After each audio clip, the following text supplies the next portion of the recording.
playing live is cool, but it's over and done with quite quickly, and also you've got loads of gear to lug to a gig, and I hate shifting gear. But in here, you just start from scratch every single time. It's just like, we need to start and make a piece of music, and you start from scratch and you end up with something that can sound like a full orchestra or like mandolins, and like you just never know which direction it's going to take, and that is the most exciting bit.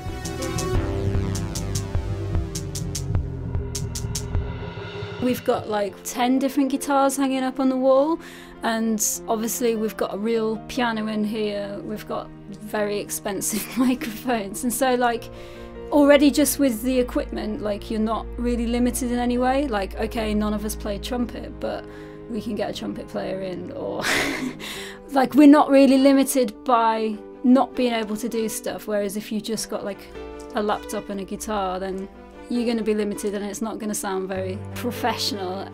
Yeah, no, it's brilliant. Look, there's the accordion behind me.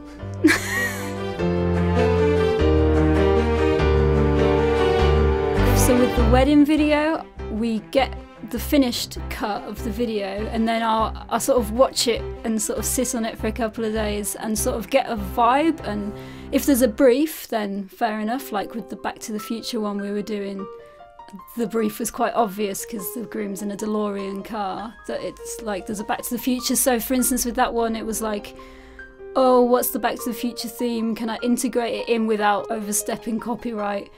So I like listened to a lot of the music from that, got the vibe of sort of lots of big orchestrations, so I went for lots of strings and lots of like arpeggios.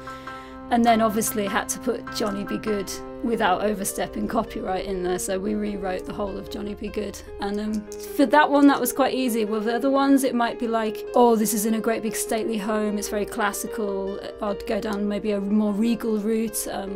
If there's one in Spain, like the La Palma one we did, I sort of went down like a Kill Bill sort of vibe, also sort of Fleet Foxes, Mykonos sort of. It's a lot to do with the setting of the wedding, and then obviously you can see the personality sort of coming out as well, whether it is quite classical and regal or whether you can go a bit more sideways with it.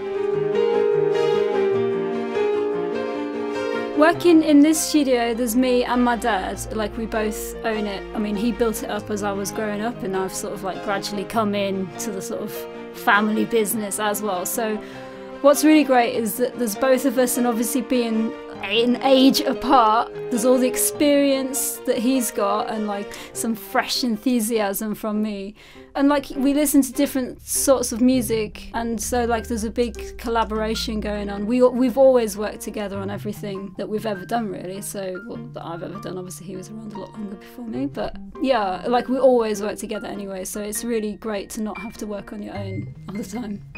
In the studio we tend to have a rule that's like there are no rules. And we just, if anyone has an idea, we stick it on and see if it works. Like, we don't tend to say no very much. We just try lots of things, and then if it works, it works, and if it doesn't, it doesn't, but there's no harm in trying. So yeah, it can take quite a few days sometimes, depends how many ideas people are coming up with.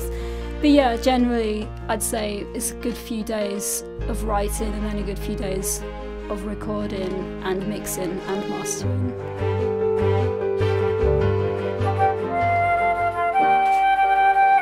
I'd say that there is no go-to instrument necessarily. It depends how the video looks. Like for instance, even though piano is my main instrument, the La Palma video that we did, there was just no way that piano was gonna go on it. It just wasn't the right vibe. So everything I wrote, I just sat in my room for a couple of days with a ukulele, just sort of like playing and trying to sort of hum a sort of tune to go with it.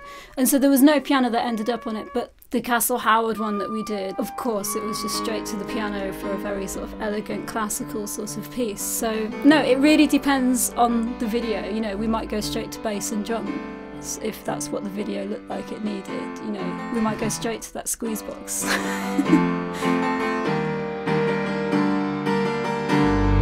guys, I'm listening to blues riff and beat. Watch me for the changes and try to keep up, okay?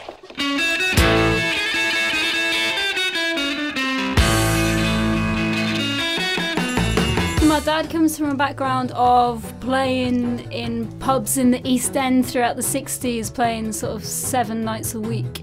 So as a live musician, he's completely accomplished. He's played in reggae bands, in rock and roll bands, everything you can think of really, and toured all over, toured Germany and stuff. Yeah, and all back in the 60s. That must have been amazing. I'm quite jealous. Yeah, and so then he went into the recording side of things and gradually built up this studio, and he also taught himself to program computers, like computer programming, when it first came out, because he used to tap with his fingers all the time. My mum got angry with him and said, "Could you find yourself a hobby please, because you're tapping all the time." So he bought himself a ZX81, and it's on the wall actually.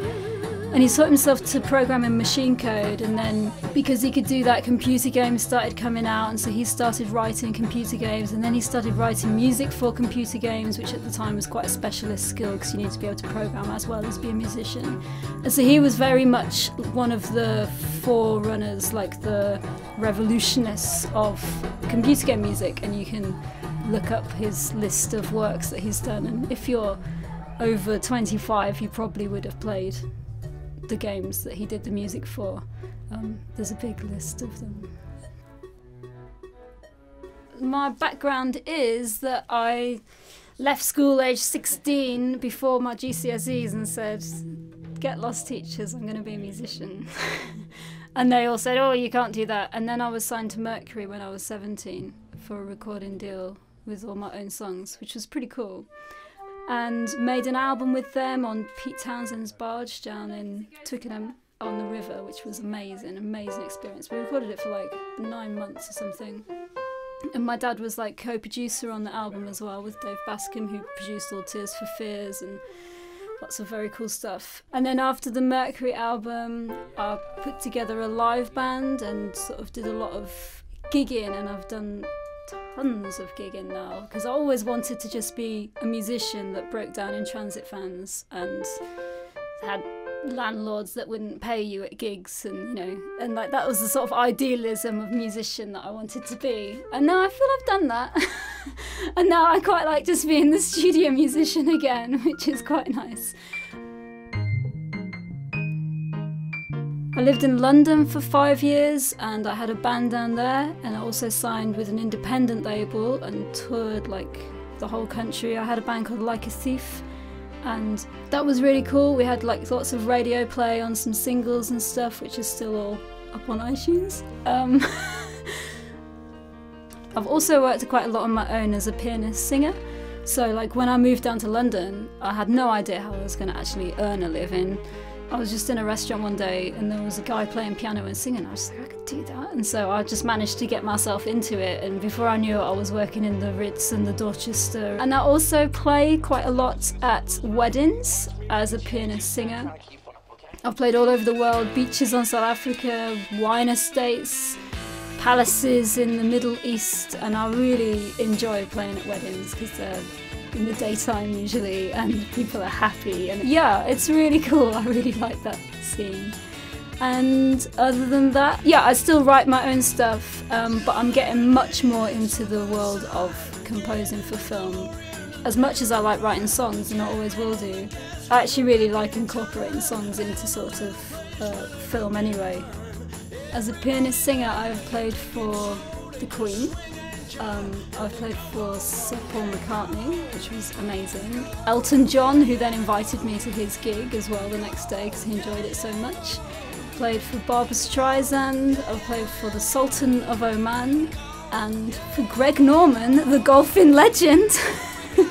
And for James Blunt, who told me that he was very impressed that I managed to play one of his songs at a party and not a funeral. He was really nice.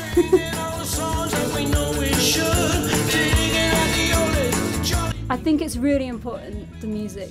That is what gives it the emotion. And you can put classical music under a piece of film that's never had it there before, and it makes it a completely different piece. You can put like a crazy mandolin under another piece and it just gives it a different vibe. So I think it's like 60%.